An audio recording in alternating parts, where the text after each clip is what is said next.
ദൈവമാതാവിനും തിരുകുമാരനും കോടാനുകോടി നന്ദി പറയുന്നു. എൻ്റെ പേര് കല. കൂടെയുള്ളത് എൻ്റെ ഹസ്ബൻഡ് സജീഷ്, മകൻ ആരവ്. കൃപാസന മാതാവ് ഈശോയിലൂടെ ഞങ്ങൾക്ക് നേടിത്തന്ന അനുഗ്രഹത്തെപ്പറ്റി പറയാനാണ് ഞങ്ങളിവിടെ ആയിരിക്കുന്നത്. ഞങ്ങളുടെ വിവാഹം കഴിഞ്ഞത് 2012 മെയ് മാസത്തിലായിരുന്നു. 12 വർഷമായിട്ടും ഞങ്ങൾക്ക് മക്കളുണ്ടായിരുന്നില്ല. 2019 ഞാൻ ആദ്യമായി പ്രഗ്നൻ്റ് ആവുന്നത്. അത് ട്യൂബൽ പ്രഗ്നൻസി ആയിരുന്നു. അതുവഴി എൻ്റെ റൈറ്റ് ട്യൂബ് റപ്ചർ ആവുകയും ഒരു ഓപ്പറേഷൻ വേണ്ടി വരികയും ചെയ്തു. 2021 രണ്ടാമതും ഞാൻ ഗർഭിണിയായി. അത് ലെഫ്റ്റ് ട്യൂബിലാവുകയായിരുന്നു. ഇത് രണ്ടും സംഭവിക്കുമ്പോൾ ഞാൻ UAE-യിലായിരുന്നു. ഞാൻ രണ്ടാമത്തെ ട്യൂബൽ പ്രഗ്നൻസി ആയപ്പോൾ ഞാൻ കൃപാസന മാതാവിനോട് പ്രാർത്ഥിച്ചു, എനിക്ക് നാട്ടിൽ വരണമെന്നും കൃപാസനത്തിൽ വന്നതിന് ശേഷമേ ഞാൻ ഡോക്ടറുടെ അടുത്ത് പോവുകയുള്ളൂ എന്നും പ്രാർത്ഥിച്ചു. അതിന് ഫലമായി ഞാൻ ടിക്കറ്റ് എടുത്ത് നാട്ടിലേക്ക് വന്നു. ആ സമയത്ത് കൊറോണയായിരുന്നു. ഞാനിവിടെ വരികയും മാതാവിനോട് പ്രാർത്ഥിക്കുകയും ഉപ്പും തേനും വാങ്ങി അത് ഉപയോഗിച്ച ശേഷം കിൻഡർ ഹോസ്പിറ്റൽ ആലപ്പുഴയിലേക്ക് പോവുകയും ചെയ്തു. അവിടെ ചെന്നപ്പോൾ ഡോക്ടർ പറഞ്ഞു, സ്കാൻ ചെയ്ത ശേഷം പറഞ്ഞു, ഇൻറ്റേർണൽ ബ്ലീഡിങ് നന്നായിട്ടുണ്ട്, എന്താണ് ചെയ്യേണ്ടതെന്ന് നോക്കാം, സർജറി വേണ്ടി വരുമോ എന്ന് നോക്കാം എന്ന് പറഞ്ഞ് വേഗം തന്നെ BTHCG ചെക്ക് ചെയ്തപ്പോൾ അതിൻ്റെ കൗണ്ട് കുറഞ്ഞു വരികയായിരുന്നു. അതുകൊണ്ട് ഡോക്ടർ പറഞ്ഞു 1 month റെസ്റ്റ് എടുത്താൽ മതി, തനിയെ പോയിക്കോളും, അതിനുശേഷം വന്ന് സ്കാൻ ചെയ്ത് നോക്കാമെന്ന് പറഞ്ഞു. അത് 1 month കഴിഞ്ഞപ്പോൾ ഞങ്ങൾ വന്ന് സ്കാൻ ചെയ്തപ്പോൾ അതിൽ ലെഫ്റ്റ് ട്യൂബിൽ ഒരു ഹൈഡ്രോസൾഫനിക്സ് എന്ന് പറഞ്ഞ കണ്ടീഷനായിരുന്നു, ഫ്ലൂയിഡ് നിറഞ്ഞിരിക്കുകയായിരുന്നു. അപ്പോൾ ഡോക്ടർ പറഞ്ഞു, നിങ്ങളിനി നോർമൽ പ്രഗ്നൻസി ഇപ്പോഴൊന്നും ട്രൈ ചെയ്യരുത്, വീണ്ടും അത് ട്യൂബലാകാനുള്ള സാധ്യതയുണ്ട് എന്ന് പറഞ്ഞു.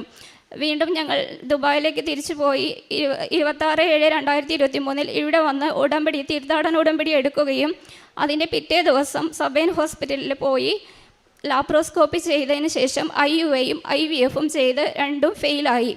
അതിനുശേഷം നവംബർ മാസത്തിൽ ഞാൻ വന്ന് മാതാവിനോട് പറഞ്ഞു, ഇനി ഞാൻ ഒരു ട്രീറ്റ്മെൻറ്റും ചെയ്യില്ല, എനിക്ക് നോർമലായിട്ട് മാതാവ് ഒരു കുഞ്ഞിനെ തരണം, അത് മാർച്ച് 2024 തന്നെ വേണമെന്ന് പറഞ്ഞു. ഇതിനുശേഷം ഞാൻ ദുബായിലോട്ട് തിരിച്ചു പോയി. അവിടെ വെച്ച് ഫെബ്രുവരിയിലായിരുന്നു എനിക്ക് ലാസ്റ്റ് പീരീഡ്സ് ആയത്. ഫെബ്രുവരി 18, 2024. മാർച്ച് 18, 2024 എനിക്ക് പീരീഡ്സിൻ്റെ ലക്ഷണങ്ങൾ കണ്ടു.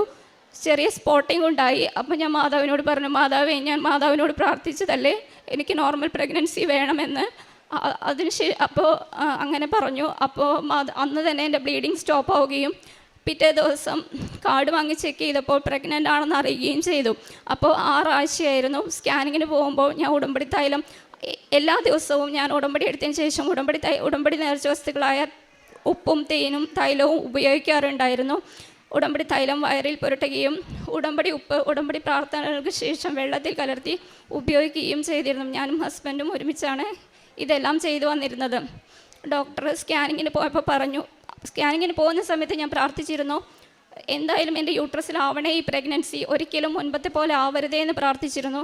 സ്കാനിങ്ങിന് പോയപ്പോൾ ഡോക്ടർ പറഞ്ഞു, പ്രഗ്നൻസി യൂട്രസിൽ തന്നെയാണ്, സാക്ക് കാണുന്നുണ്ട്, ഹാർട്ട് ബീറ്റോ കുട്ടിയെയോ കാണുന്നില്ല, ചിലപ്പോൾ അത് 6 week ആയതുകൊണ്ടായിരിക്കും, നെക്സ്റ്റ് ടൈം വരുമ്പോൾ എന്തായാലും 2 ആഴ്ച കഴിഞ്ഞ് വരും, അപ്പോൾ സ്കാൻ ചെയ്ത് നോക്കുമ്പോൾ ബേബിയും കാണണം, ഹാർട്ട് ബീറ്റും ശരിയായി വരണം എന്ന് പറഞ്ഞു.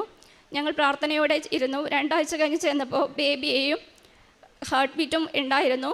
യാതൊരു കുഴപ്പവും ഉണ്ടായിരുന്നില്ല. ഞങ്ങൾ 5-ാം മാസത്തിൽ അവിടുന്ന് നാട്ടിൽ വരികയും നേരെ എയർപോർട്ടിൽ നിന്ന് ഇവിടെ വന്ന് പ്രാർത്ഥിക്കുകയും ചെയ്തു. 35 ആഴ്ചയിൽ സർജറിയിലൂടെ പൂർണ്ണ ആരോഗ്യവാനായ ഒരു കുഞ്ഞിനെ തന്ന് ഈശോയും മാതാവും ഞങ്ങളെ അനുഗ്രഹിച്ചു. ഉടമ്പടി നേർച്ച വസ്തുക്കളായ ഉപ്പും തേനും ഉപയോഗിച്ചത് മൂലം എനിക്ക് ഒരുപാട് നാളെയും യൂറിനറി ഇൻഫെക്ഷനും വജൈനൽ ഇൻഫെക്ഷനും ഉണ്ടായിരുന്നു. മാതാവ് അത് രണ്ടും മാറ്റി തന്ന് ഞങ്ങളെ അനുഗ്രഹിച്ചു. ഇത്രയും അനുഗ്രഹങ്ങൾ തന്ന മാതാവിനും തിരുക്കുമാരനും കോടാനുകോടി നന്ദി പറയുന്നു.